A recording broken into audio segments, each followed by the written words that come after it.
Régulièrement, des études scientifiques annoncent de nouveaux risques dans notre environnement.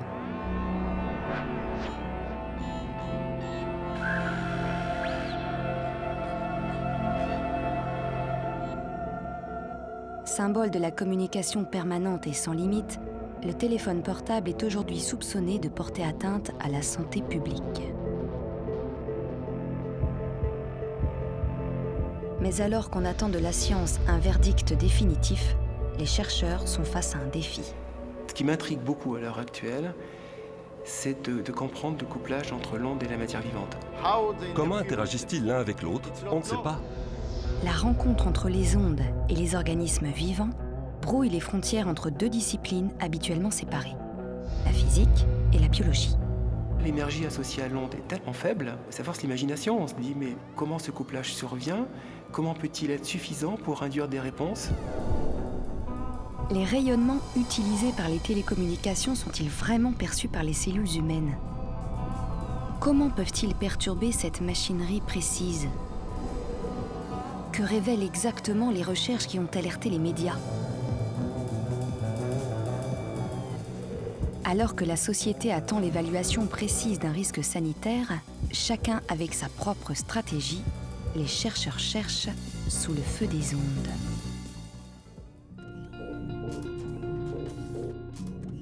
La diffusion industrielle des téléphones portables a commencé au début des années 90, sans études préalables sur leur impact sanitaire. Il y a 35 ans, j'ai écrit dans un article que je pensais que les champs électromagnétiques pouvaient affecter le fonctionnement du corps humain. Et les avocats et les scientifiques qui travaillaient pour les fournisseurs d'électricité et les entreprises de fours à micro-ondes m'ont quasiment insulté. Ils n'ont pas analysé mon travail, ils ne l'ont pas critiqué. Ils m'ont attaqué moi, personnellement. Ça m'a foutu hors de moi. À Shreveport, en Louisiane, Andrew Marino a consacré sa vie de chercheur à prouver les effets des ondes électromagnétiques sur le vivant. Un objectif qu'il s'est fixé alors qu'il étudiait leurs effets thérapeutiques. Au départ, on essayait de comprendre comment les signaux électriques naturels du corps humain régulent la croissance. J'étais dans un service d'orthopédie au début des années 70 et on voulait utiliser ces informations pour favoriser la croissance osseuse, notamment après une fracture.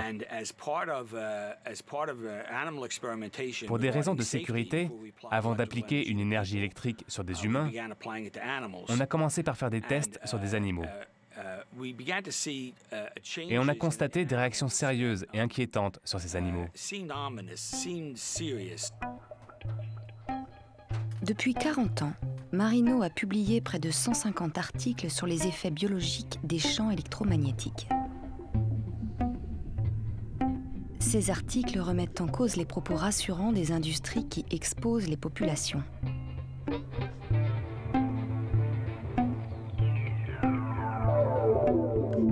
La multiplication des radiations artificielles a suscité depuis les années 60 plusieurs enquêtes sur les populations les plus exposées. Riverains d'aéroports ou de lignes à haute tension, personnel d'entreprises de télécommunications et particulièrement sur les militaires. Mais les études qui pointent des troubles fonctionnels ou des risques de maladies liés à des ondes de faible puissance sont systématiquement critiquées. L'idée généralement admise au début des années 70, à cette époque on s'intéressait aux radars, aux fours à micro-ondes et aux lignes à haute tension parce que les téléphones portables n'existaient pas, l'idée généralement admise, c'était que l'énergie qu'ils produisent est tellement faible qu'elle ne peut pas affecter le corps. La question qui s'est alors posée était de savoir si cette idée était vraie ou fausse.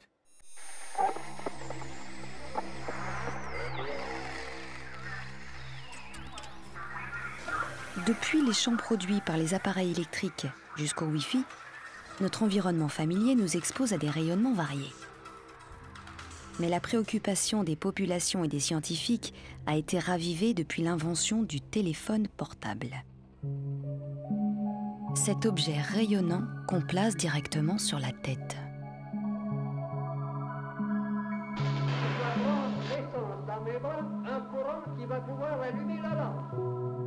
Si les ondes électromagnétiques intriguent tant les chercheurs, c'est à cause de l'énergie qu'elles transportent à travers l'espace.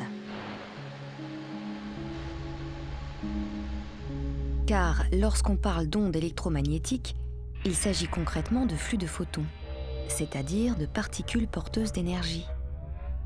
Plus la fréquence de l'onde est élevée, plus chaque photon possède d'énergie. Et plus il y a de photons, plus le rayonnement est puissant.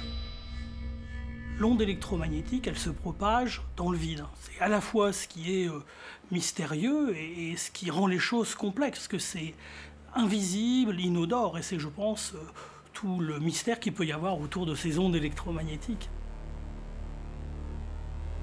Les différents types d'ondes électromagnétiques se distinguent par leur fréquence. C'est à des fréquences relativement peu élevées, donc peu énergétiques, que se propagent tous les rayonnements que les hommes émettent pour communiquer. De la famille des micro-ondes, les signaux des téléphones portables, entre 900 et 2000 MHz, se situent en dessous des fréquences de la lumière. On les pensait inoffensives. Car les rayonnements connus pour leur agressivité sur la matière se situent à des fréquences beaucoup plus élevées, comme les rayons X ou les rayons gamma. L'énergie du photon électromagnétique ou du photon téléphone n'est pas suffisante pour casser des liaisons atomiques. C'est-à-dire que les fréquences auxquelles travaille la téléphonie mobile, les fréquences sont telles que l'énergie du photon associé au radiotéléphones, concept qu'on pourrait utiliser, est trop faible pour casser une liaison atomique. Au moment où les premiers téléphones portables sont commercialisés, les seuls effets connus des micro-ondes sont les effets thermiques. À forte puissance, c'est-à-dire quand une grande quantité de photons est émise, les micro-ondes font vibrer les molécules d'eau et chauffent la matière. C'est selon ce principe que fonctionnent les fours à micro-ondes. Les téléphones portables fonctionnent à des fréquences similaires à celles des fours, c'est-à-dire avec le même type de photons, mais à des puissances 1000 fois inférieures. La question que se sont d'abord posée les chercheurs était de savoir si l'énergie transmise par les téléphones était suffisante pour chauffer le cerveau. Le téléphone émet une puissance. Une partie de cette puissance émise va servir à communiquer. Une autre partie va se propager dans le corps, dans la main et dans la tête. Joe Viard est un physicien employé par un opérateur de téléphonie mobile. L'objectif de ses recherches consiste à quantifier les transferts d'énergie du téléphone au cerveau pour s'assurer qu'aucun échauffement n'est possible.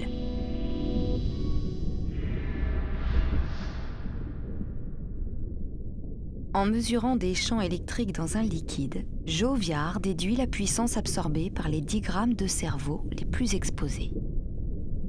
Il détermine le DAS des téléphones, ou débit d'absorption spécifique. Suivant les individus, cette puissance absorbée va être variable.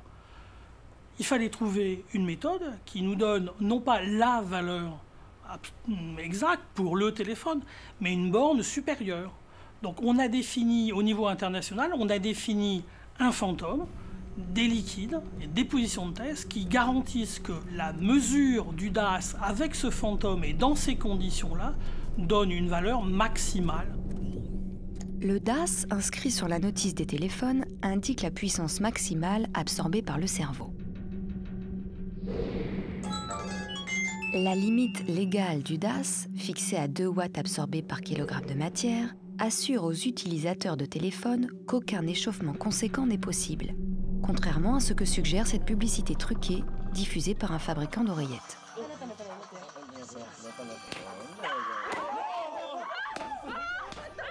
Si je regarde l'augmentation de température liée à l'apport énergétique des ondes électromagnétiques, on va avoir une augmentation de température qui est inférieure à 0,1 degré dans la peau. Si vous arrivez à focaliser l'attention sur le problème des effets thermiques, alors que vous savez pertinemment que votre appareil ne produit pas de chaleur, et même si c'était le cas, on ne pourrait pas le mesurer parce qu'on ne va pas planter un thermomètre au milieu du cerveau. Alors il n'y a pas de problème. C'est pour ça que si j'étais l'avocat des industriels, je leur dirais « Allez-y, continuez à financer toutes ces études ». Les normes légales des téléphones, basées sur le DAS, sont de plus en plus contestées, parce qu'elles partent du principe que les problèmes pour la santé peuvent uniquement découler des effets de chaleur. Or, ce que suggère Andrew Marino, c'est que les ondes pourraient avoir des conséquences autres que des effets thermiques, en dessous de ce que le DAS permet de mesurer. C'est comme le jeu des 3 gobelets. On met un caillou sous un gobelet et on mélange rapidement les gobelets. Il faut retrouver sous quel gobelet se trouve le caillou. C'est exactement le même principe. Ils attirent votre attention sur ce gobelet alors que le vrai problème est sous l'autre. Ce gobelet, c'est le DAS. L'autre gobelet, c'est le vrai problème. Les seuls effets connus avérés sont aujourd'hui les effets thermiques, ce qui ne veut pas dire que la porte est close et qu'il n'y a pas de question. Parmi ces questions, l'interrogation essentielle des chercheurs est de savoir si les ondes artificielles peuvent avoir des conséquences sans élévation de température, en dessous des limites légales. La matière peut-elle réagir à des rayonnements sans qu'aucun transfert d'énergie ne soit détectable par les instruments de mesure des physiciens?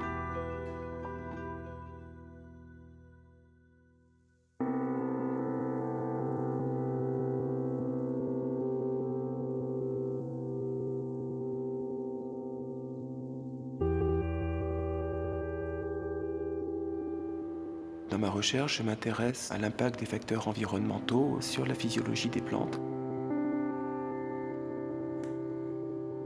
Alors, le cas des plantes est particulièrement intéressant à considérer puisque ce sont déjà des êtres vivants qui sont spécialisés dans le captage de rayonnements électromagnétiques, la lumière par exemple. Donc on trouvait intéressant de voir cette capacité à percevoir le rayonnement électromagnétique pouvait s'étendre à des fréquences différentes. L'expérience d'Alain Vian sur des plants de tomates aura un retentissement considérable.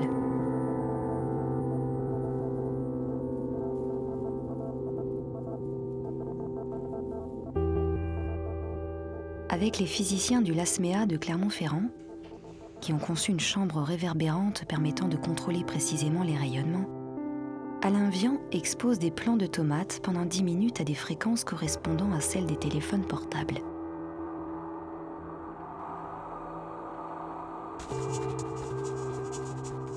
Les niveaux de puissance auxquels il soumet les plantes se situent en dessous des limites légales du DAS afin d'éviter tout effet thermique.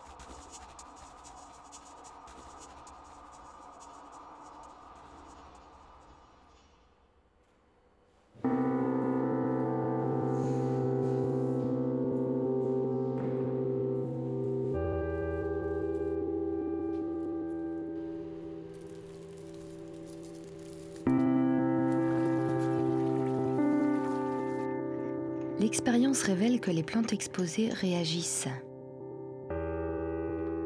Elles produisent rapidement de la calmoduline. Or, la production de cette protéine est la réaction typique des végétaux face à une agression extérieure. Quand on voit arriver le résultat de l'expérience, c'est que, et qu'on se dit, mince, c'est quand même beau, ça répond. Et je crois que c'est encore plus beau quand ça vous amène une surprise. Parce que je me rappelle qu'on s'attendait à avoir des variations, mais pas pour ces pointes cinétiques-là, et pas pour ces valeurs-là. Et quand on a vu l'expérience, que ça se répète, on passe un blindage autour des plantes, et pouf, on n'a plus de réponse.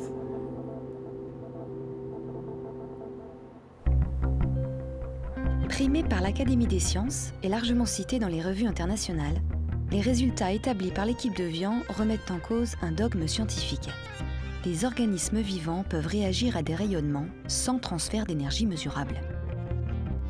Je crois qu'il faut bien garder mesure de ce qu'on montre. C'est à la fois très important sur le plan qualitatif, puisqu'on montre que ces rayonnements sont perçus et que les êtres vivants peuvent y répondre, mais il faut se garder de faire un lien direct avec un effet délétère.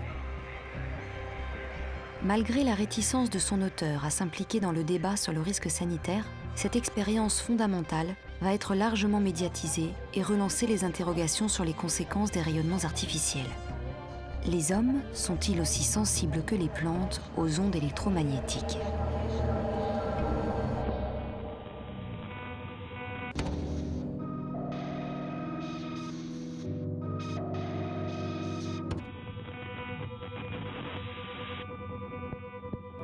Usually at night, I became ill and I felt like I couldn't breathe. And sometimes I had a panic, I had to sit up. And I started to feel that I had problems falling asleep because I was afraid that I would stop breathing. I'm rather isolated at home. I can't go anywhere. I can't visit friends and so on longer. I have changed occupation because of my electrohypersensitivity.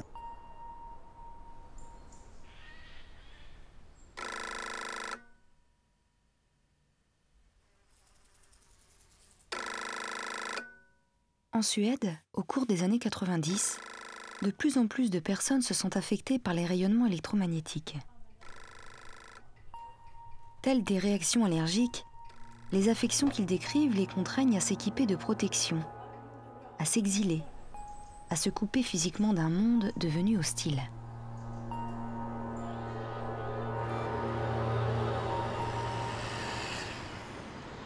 Connu pour ses prises de position engagées, Ole Johansson est l'un des premiers chercheurs dans le monde à considérer sérieusement les symptômes de ces personnes.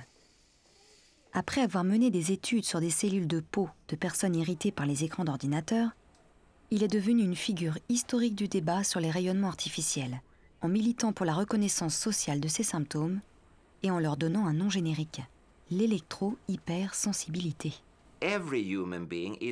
Tous les êtres humains sont électrosensibles. Si je mets vos doigts dans une prise électrique, vous allez recevoir une forte décharge électrique.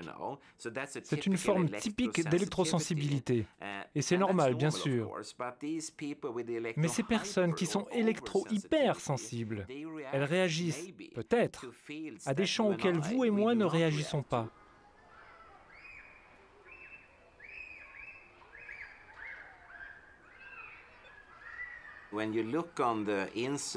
Quand on regarde le nombre de cas, il y a des augmentations très nettes. Par exemple, en 1997, c'est le moment où les techniques numériques ont commencé à être utilisées dans les télécommunications mobiles en Suède.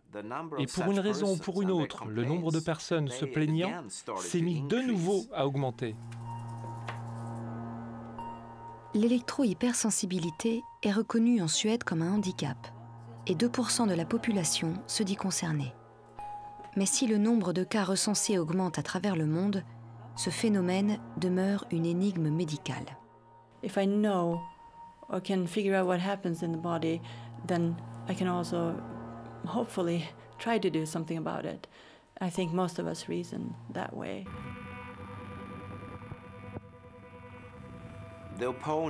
Ceux qui se sont opposés à cette théorie, ceux qui, dès le départ, n'y croyaient pas, ils disaient que ça concernait seulement des femmes ménopausées, qu'elles imaginaient tout ça, ou qu'elles souffraient de troubles psychosomatiques, ce qui aurait pu être le cas, sauf que, quand les cas se sont multipliés, ces arguments ne tenaient plus. L'électro-hypersensibilité pose une question encore non élucidée et excite la curiosité des scientifiques. Car jusqu'à présent, aucune étude de laboratoire n'a prouvé clairement le lien entre l'exposition et l'apparition des symptômes. Opposons un peu plus ceux qui suspectent les électro-hypersensibles d'être victimes d'une paranoïa collective et ceux qui les considèrent comme les annonciateurs d'un scandale sanitaire.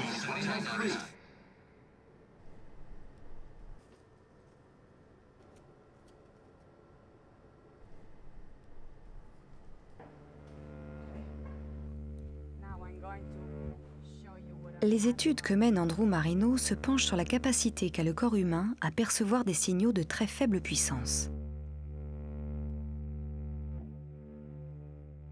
Pendant 20 minutes, Marino isole ses cobayes humains des interférences de l'environnement. Le sujet est soumis à la seule stimulation d'un champ électromagnétique extrêmement faible. Le but de cette étude est de prouver de manière définitive que les champs électromagnétiques pénètrent le corps humain et qu'ils sont détectés, probablement dans la tête, ce qui entraîne des changements dans l'activité électrique du cerveau.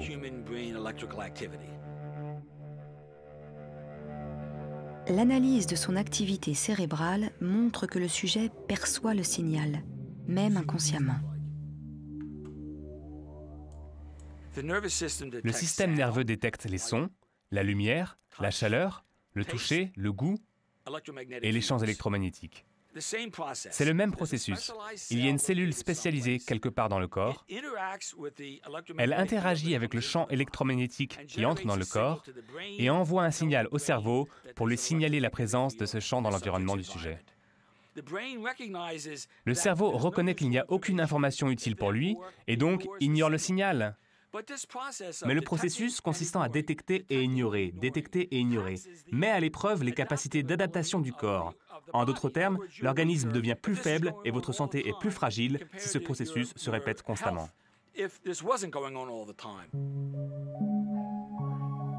Selon Marino, les hommes réagissent aux ondes électromagnétiques comme aux autres stimulations de l'environnement. Mais cette hypothèse originale souffre encore des moyens limités dont il dispose pour étendre ses recherches.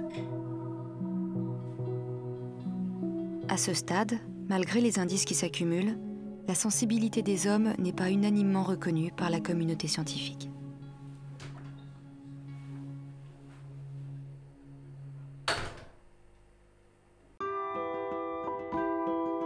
Mais derrière le problème de la sensibilité du corps aux ondes artificielles, c'est la question de leur nocivité qui rejaillit. Les ondes artificielles posent-elles un problème majeur de santé publique? Les États lancent de vastes programmes de recherche. Les scientifiques sont sommés de donner rapidement des réponses définitives.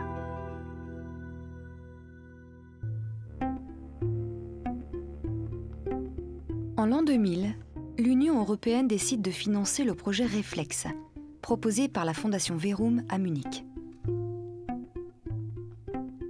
L'objectif est d'observer si les ondes des téléphones portables provoquent des effets délétères sur des cellules humaines. Franz Adelkofer est coordinateur de la recherche. Son rôle consiste à fédérer les compétences de biologistes et de physiciens de 12 laboratoires répartis dans 7 pays européens pour élaborer une étude qu'il espère irréfutable.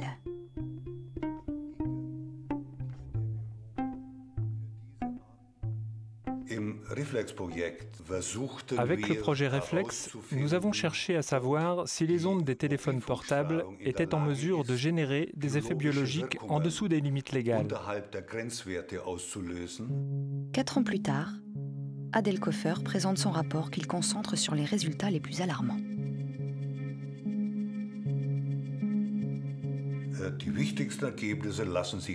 On peut résumer l'essentiel des résultats de la façon suivante.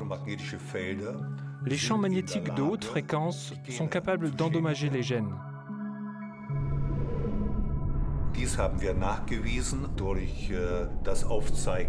Nous avons en effet noté des ruptures de brins d'ADN, simple brin et double brin.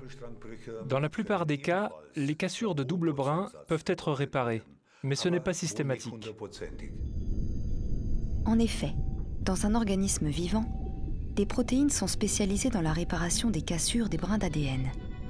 Mais plus les cassures sont importantes, plus le risque d'erreur de réparation est grand, ce qui peut conduire à des aberrations chromosomiques. En général, les cellules qui présentent une aberration chromosomique meurent. La plupart du temps, c'est ce qui se passe.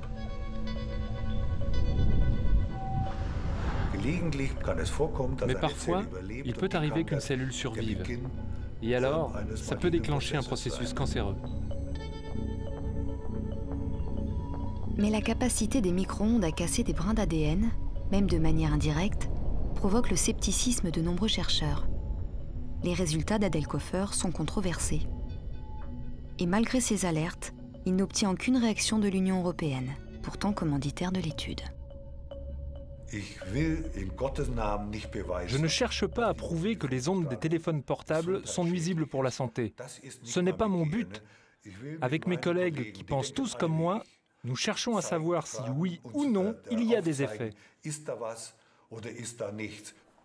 En 2008, Adelkofer demande à l'Union européenne de nouveaux financements pour vérifier les résultats qu'il a déjà obtenus et voir si les effets constatés sur des cellules in vitro se retrouvent sur des êtres vivants. Je pense que cette étude ne sera pas financée. Pourquoi? C'est difficile à dire. Si l'Union européenne a trouvé une meilleure étude sur la question, je m'en réjouis. Mais je ne le crois pas.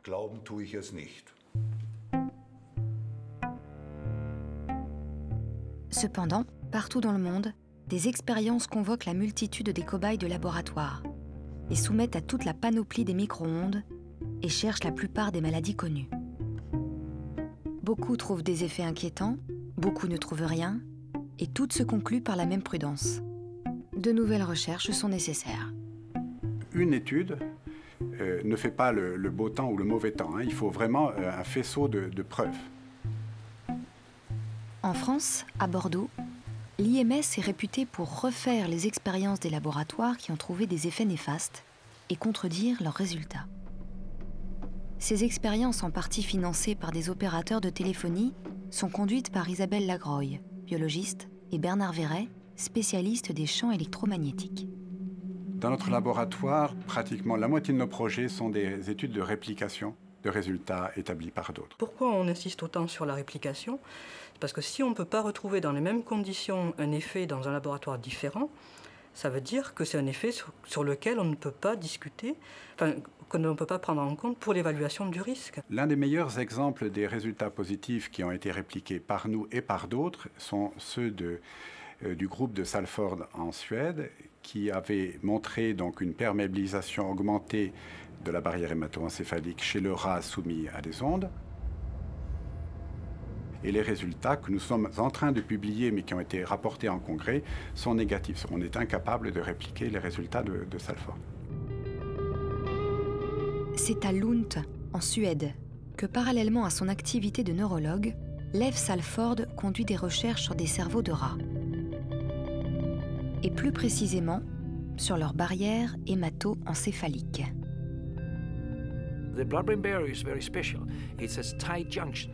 La barrière hémato-encéphalique est très particulière.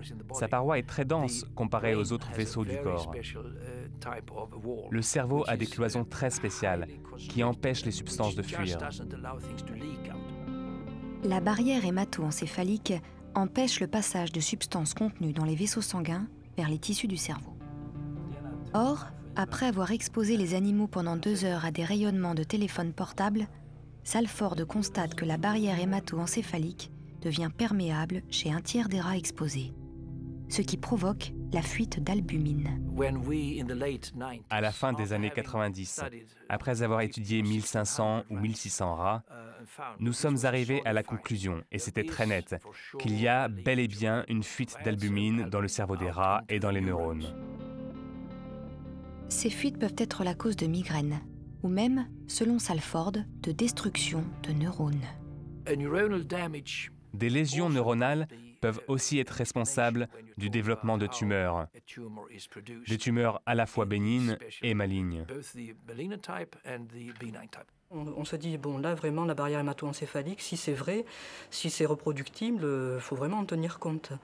On essaie de le reproduire, d'autres essaient de le reproduire, et on ne retrouve pas la même chose.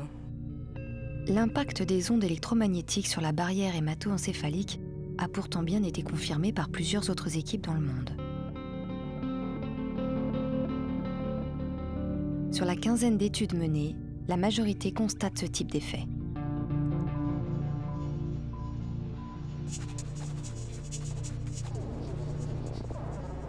Alors comment expliquer que des études sur les mêmes animaux, cherchant les mêmes effets provoqués par les mêmes ondes, aboutissent à des conclusions opposées? La confusion qui émerge de toutes ces expériences savamment élaborées reflète les enjeux considérables qui pèsent sur ces recherches. Soumis à la pression, les laboratoires s'affrontent violemment. Les uns, financés par les opérateurs, sont soupçonnés de complaisance, alors que les autres sont accusés de négligence dans leurs protocoles.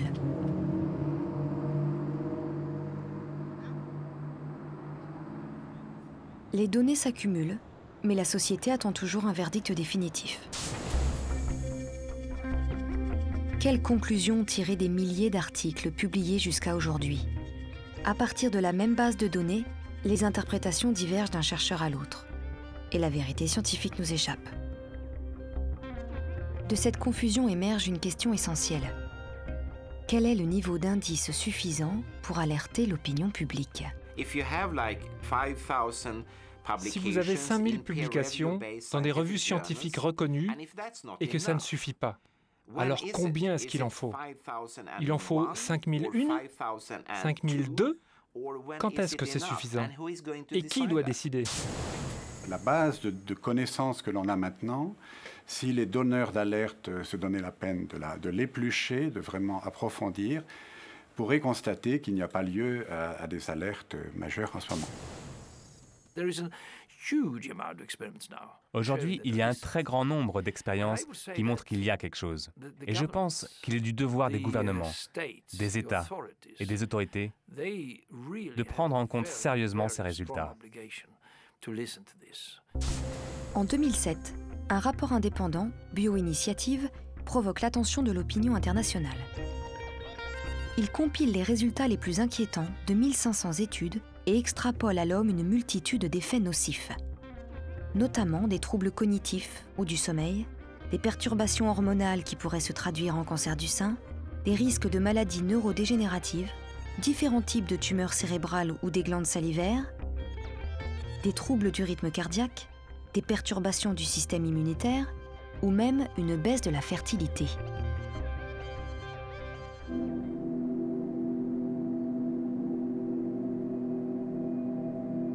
Ce rapport très alarmant est co-signé par une dizaine de chercheurs qui ont décidé, de leur propre initiative, d'alerter les pouvoirs publics et les médias d'un risque sanitaire qu'ils jugent majeur.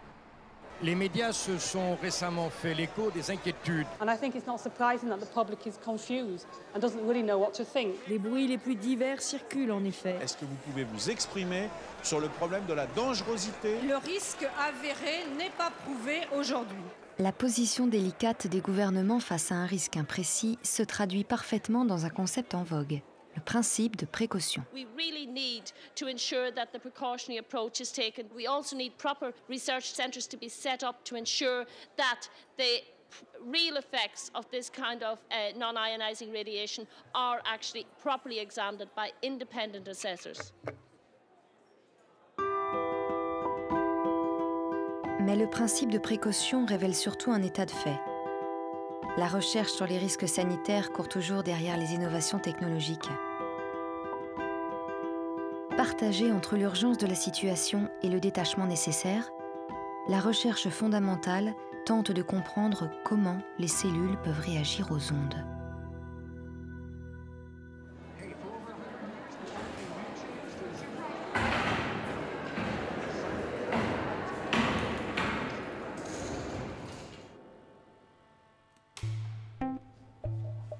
Après avoir constaté la réponse des plantes au rayonnement de la téléphonie mobile, Alain Vian élargit ses recherches à des cellules humaines. On a choisi comme type cellulaire les cellules qui assurent l'interface avec l'environnement, toujours pour garder cette idée de cellules placées à l'interface.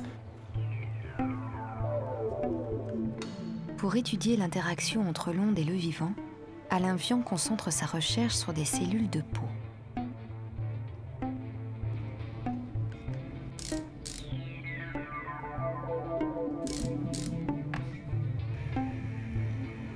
La première étape de l'expérience consiste à voir si les cellules exposées déclenchent un mécanisme d'adaptation en réaction au rayonnement.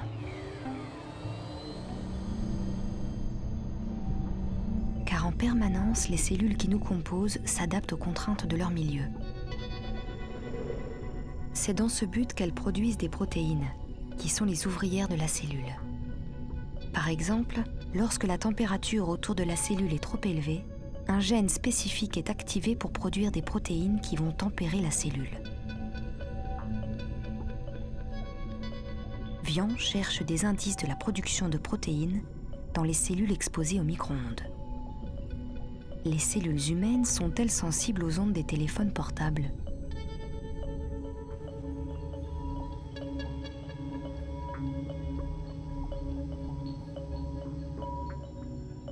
Alors, on vient d'avoir les premiers résultats. Donc, la réponse est oui. Mais avec des caractéristiques qui sont quand même différentes de celles des plantes. En particulier, la réponse est plus lente à s'établir. On est à peu près un facteur 2 à 3 fois plus lent. Les cellules réagissent 1 heure après l'exposition. Ces résultats montrent la sensibilité des cellules humaines à des rayonnements comparables à ceux de notre environnement. Le fait qu'on observe une réponse, pour moi, ça veut simplement dire que le rayonnement est perçu. Maintenant, il faut apprécier la diversité de ces réponses. Donc c'est la raison pour laquelle on a engagé la construction d'une biopuce. Cette découverte ouvre la voie à de nouvelles recherches pour comprendre les conséquences de cette sensibilité. En exposant une biopuce sur laquelle chaque gène humain est isolé, l'équipe de Vian pourra identifier la totalité des réactions que les cellules humaines pourraient mettre en œuvre. On va pouvoir déterminer quels sont les gènes qui sont réprimés et quels sont les gènes, au contraire, dont l'activité est augmentée par l'exposition. Cette information, elle peut être reprise par d'autres équipes dont le métier est de faire des risques sanitaires. Ils peuvent dire, tiens, oui, on n'avait pas pensé à regarder cette voie métabolique. Est-ce que, si on regarde cette voie métabolique, on peut tirer des conclusions, ou pas d'ailleurs, hein ?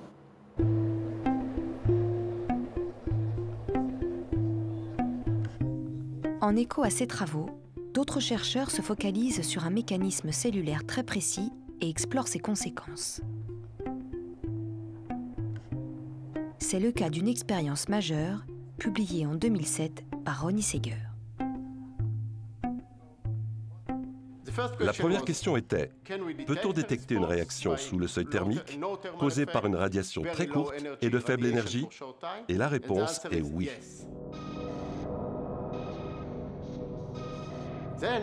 Alors, on s'est posé la question suivante. Quel est le mécanisme qui permet à la cellule de sentir cette radiation très faible et de la transmettre à l'intérieur de la cellule?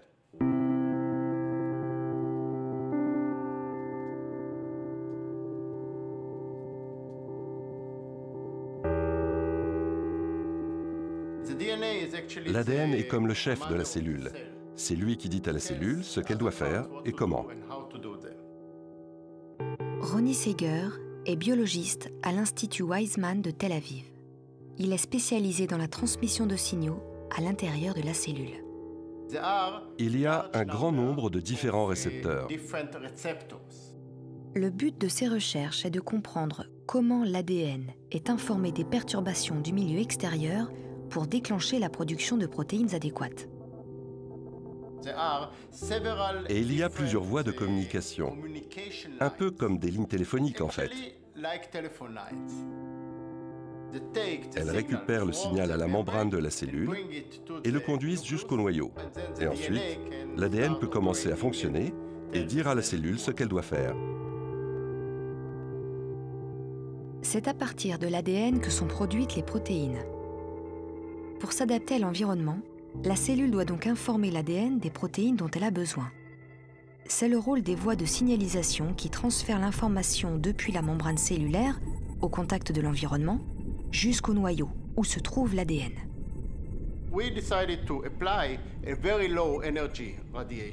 On a soumis la cellule à une radiation très faible, très inférieure à celle des téléphones portables, pendant des temps très courts, 5, 10 et 15 minutes, pour observer d'éventuels changements dans les voies de signalisation. Or, lorsque Seger soumet la cellule au rayonnement, il découvre la suractivation systématique d'une voie de signalisation particulière. On a pu identifier l'activation de cette voie, qu'on appelle cascade, parce que c'est une réaction en chaîne. Le caractère exceptionnel de cette découverte s'explique par la complexité de cette voie de signalisation.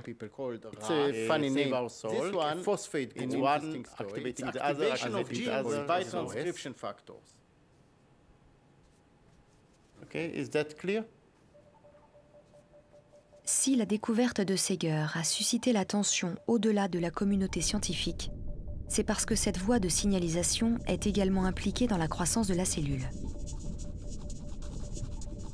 La suractivation de ce signal pourrait donc favoriser la prolifération des cellules. C'est un des mécanismes caractéristiques des processus cancéreux.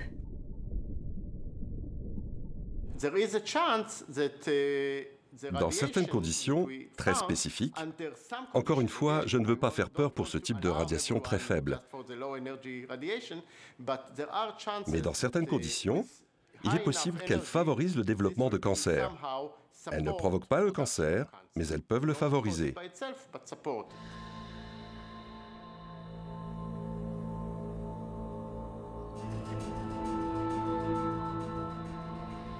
Mais au-delà du seul problème sanitaire, l'objectif commun de ces scientifiques est d'identifier l'interaction première entre l'onde et la matière.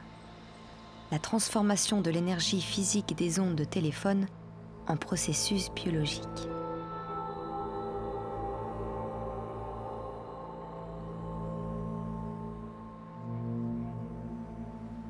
Le monde vivant, on peut le définir finalement comme une entité séparée du monde extérieur par une membrane semi-perméable. On peut le réduire à ça, le vivant, finalement. On voit que le rôle primordial joué par cette membrane, elle est fascinante. Tout se jouerait au niveau de la membrane semi-perméable. L'interface entre un monde perturbé et l'équilibre régulé de la cellule. Où se trouve l'interface entre la réponse physique, la radiation, et la réponse biologique, à savoir la protéine? Quelque part, dans la membrane de la cellule, se situerait une protéine capable de détecter les ondes. Pour l'identifier, l'équipe d'Andrew Marino se penche sur le cas du Cryptopterus. Ce poisson, extrêmement sensible aux champs électromagnétiques, est capable de détecter les fluctuations infimes du champ magnétique terrestre. En appliquant des charges électriques extrêmement faibles à la surface des cellules spécialisées de ce poisson, Marino tente de localiser le premier récepteur. Dans la membrane de cette cellule se trouve une protéine spécialisée qui détecte les champs très très faibles. On s'attend à trouver la même protéine quand on la cherchera dans le cerveau humain. C'est très important, parce que si on peut l'identifier, alors on pourra trouver des solutions à certains des problèmes que pourraient causer ces radiations. Seeger suppose qu'il s'agit de la protéine NADH. Son hypothèse est que la répartition des charges électriques de cette protéine pourrait être modifiée par les champs très faibles des micro-ondes et déclencher une réaction en chaîne.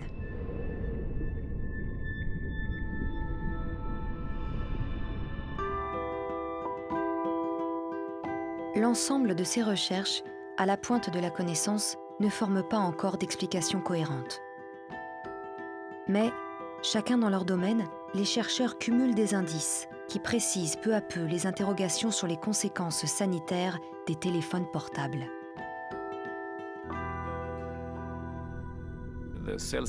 Les études sur les cellules peuvent donner des informations sur les mécanismes du cancer. Mais si on s'intéresse aux risques pour la santé, alors l'épidémiologie est primordiale parce qu'elle a affaire directement à des êtres humains et non pas à des animaux et à des cellules dans des laboratoires. À Örebro, en Suède, Lennart Ardell entreprend régulièrement des recherches pour identifier les causes des cancers de ses patients. À l'opposé des expériences de laboratoire, la démarche d'Ardell consiste à observer les hommes dans leur milieu naturel. Il conduit des enquêtes épidémiologiques. L'idée est née au début des années 90. Je faisais partie d'un groupe d'études nationales en Suède qui s'intéressait aux champs électromagnétiques produits par les appareils électriques et les lignes à haute tension, parce qu'il y avait le débat sur les risques de leucémie. Et quand on s'est penché sur les données, il nous a semblé qu'il pouvait y avoir un lien entre l'industrie électronique et les tumeurs cérébrales. Donc, on a décidé de mener une étude là-dessus.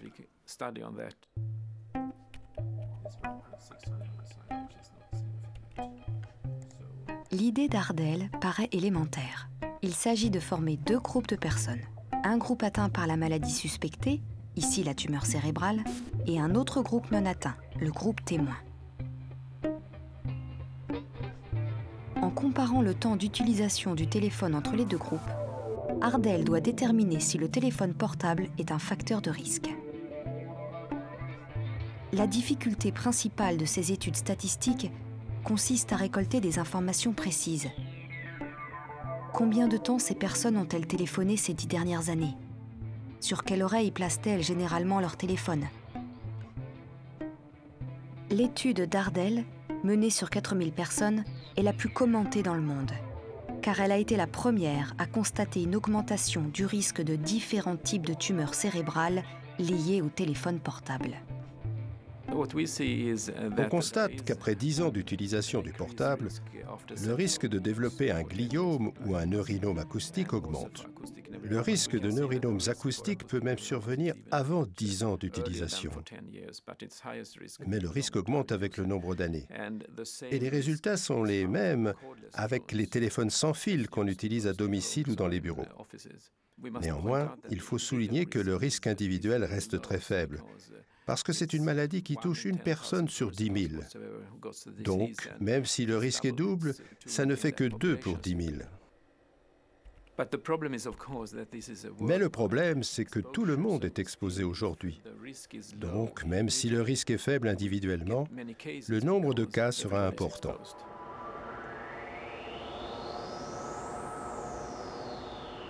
L'étude d'Ardell s'est concentrée sur l'impact des téléphones, car les effets des antennes relais sont encore plus délicats à mesurer. La puissance de leur rayonnement décroît très rapidement avec la distance. Les antennes relais nous exposent donc à des énergies beaucoup plus faibles qu'un téléphone posé sur l'oreille, mais de manière continue. Et jusqu'à aujourd'hui, aucune étude n'a réussi à évaluer clairement leur influence sur la santé. Ce manque de connaissances laisse la population et les médias sans outils rationnels pour expliquer la répétition de faits divers inquiétants. Des cas anormalement élevés de cancer pédiatrique dans des écoles sur lesquelles des antennes relais sont implantées frappent l'opinion publique. Alors que les rapports officiels concluent à des coïncidences, la pression de parents et de riverains pousse les opérateurs à démanteler les antennes les plus polémiques.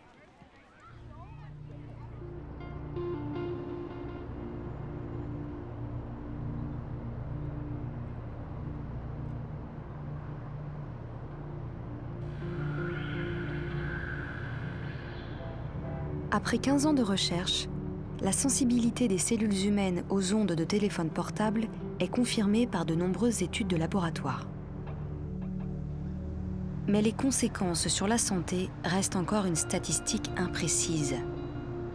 Si le risque de maladies graves, telles que les tumeurs cérébrales, semble faible pour l'individu, il pourrait être significatif à l'échelle de 3 milliards d'utilisateurs. Quant aux symptômes chroniques liés à l'électrosensibilité, ils sont de plus en plus souvent répertoriés. Mais l'impact réel du brouillard électromagnétique se fond encore dans la multitude des craintes que nous inspire notre environnement.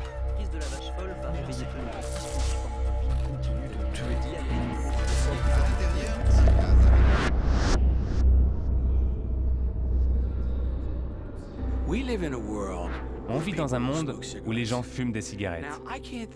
Personnellement, je trouve ça complètement stupide. Mais si vous voulez fumer, vous connaissez les risques. On ne vous a pas caché le fait que fumer était nocif. Donc si vous choisissez de fumer, c'est votre problème. Le nombre de cancers du poumon a explosé après la Deuxième Guerre mondiale. Et les études épidémiologiques ont commencé au milieu des années 50. Il a donc fallu énormément de temps à la société et au gouvernement pour réagir. Ça a été la même chose pour l'amiante, qui est utilisé depuis un siècle, alors qu'on a su très tôt que c'était dangereux. La seule chose sur laquelle j'insiste, c'est que les personnes qui pourraient faire de l'argent en répandant des produits dans l'environnement permettent au moins à la recherche de se faire honnêtement et de communiquer honnêtement ses résultats. L'implication de grands groupes industriels dans la recherche sur un risque sanitaire sème logiquement le trouble et déclenche en retour de nombreuses suspicions.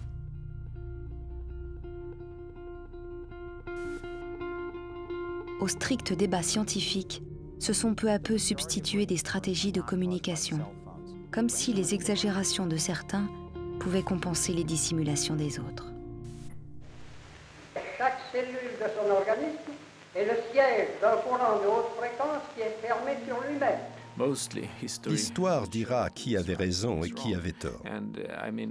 J'ai été le premier à démontrer que l'agent orange était cancérigène et on a été très violemment attaqué à l'époque. Et aujourd'hui, l'histoire se répète. Dans le débat récurrent sur les risques sanitaires, on attend de la science des conclusions définitives. Mais dans un domaine de recherche nouveau, où les disciplines s'entremêlent, où des intérêts économiques sont impliqués, le discours scientifique est en partie brouillé.